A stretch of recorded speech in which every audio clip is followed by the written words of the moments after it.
Hello, good morning, जोहार। मैं हूं राजेश नारायण और आप देख रहे हैं ऑल गवर्नमेंट न्यूज़।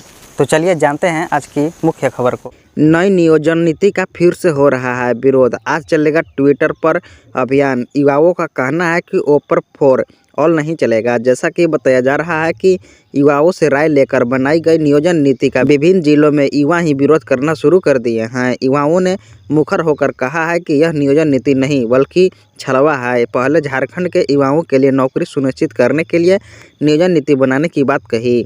अब वो सारी शर्तें हटा दी गई है जो राज्य की नौकरियां में यहाँ के युवाओं की सीट सुरक्षित करती थी। ऐसे में विरोध करना जरूरी हो गया है। सरकार के खिलाफ राज्य के विभिन्न जिलों में युवा आज ट्विटर पर अभियान चलाएंगे। इसका ग्राउंड तैयार कर लिया गया है। तो आइए जानते हैं कि क्यों विरोध करना शुरू कर दिए हैं। प्रतियोगिता परीक्षाओं की तैयारी करने वाले युवाओं ने कहा है कि जिस नियोजन नीति को सरकार युवाओं की राय पर तैयार नियोजन नीति बना रही है वह उचित नहीं है। इस नियोजन नीति में ऐसे एक ही बात नहीं है जो राज्य के युवाओं को राज्य में नौकरी सुनिश्चित करता हो। नई नियोजन नीति में राज्य से 10वीं और 12वीं की पढ़ाई राज्य के संस्थान से किया हो उसे हटा दिया है। वहीं क्षेत्रीय और जनजातीय भाषा की जानकारी की अनिवार्यता हटा दिया है। ऐसे में दूसरे राज्य के स्टूडेंट भी एंट्री कर सकते हैं। सरकार ने भाषा के पेपर में हिंदी अंग्रेजी के साथ संस्कृत को जोड़ दिया गया है।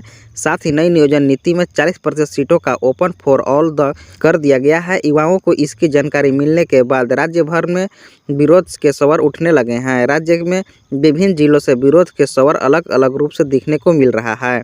युवाओं को कहना है कि आरक्षण की वजह से एक तो सीटें कम हो गई है, अब 40% सीटें में भी ओपन फॉर ऑल कर दिया गया है, तो इसमें भी बाहरी के छात्र भी भागीदार बढ़ेंगे। राज्य के आरक्षित श्रेणी के उम्मीदवारों को तो अब फिर भी ठीक है, पर अनारक्षित श्रेणी के लिए अवसर कम होना है। नियोजन नीति को लेकर विरोध होने लगा है। युवाओं ने पलाश के फूल से 40% का विरोध किया। युवाओं ने 40:60 नया चलाते हुए कहा कि इसके साथ ही युवा आज ट्विटर पर विरोध करते हुए आंदोलन करेंगे। आज 10 मार्च को ट्विटर महाअभियान चलाया जा रहा है। सभी युवाओं से इस अभियान में बढ़ चढ़ हिस्सा लेने की अपील की गई है। हेमंत सोरेन की सरकार ने नियोजन नीति को कैबिनेट से मंजूरी दे दी है। उसमें झारखंड के संस्थान से 10वीं और 12वीं करने की योग्यता खत्म कर दी है। इससे अतिरिक्त क्षेत्रीय और जनजातीय भाषा की अनिवार्यता को समाप्त कर दिया गया है। वहीं भाषा के पेपर में हिंदी, अंग्रेजी और संस्कृत जोड़ा गया है। इस तरह से क्षेत्रीय और जनजातीय भाषा पेपर में 15 भाषा होगा। तो दोस्तों, झारखंड से जुड़ी तमाम छोटी बड़ी खबरों के साथ अपडेट रहने के लिए चैनल को सब्सक्राइब जरूर कर लें। तो चलिए मिलेंगे नए खबरों के साथ, तब तक के लिए जय हिंद।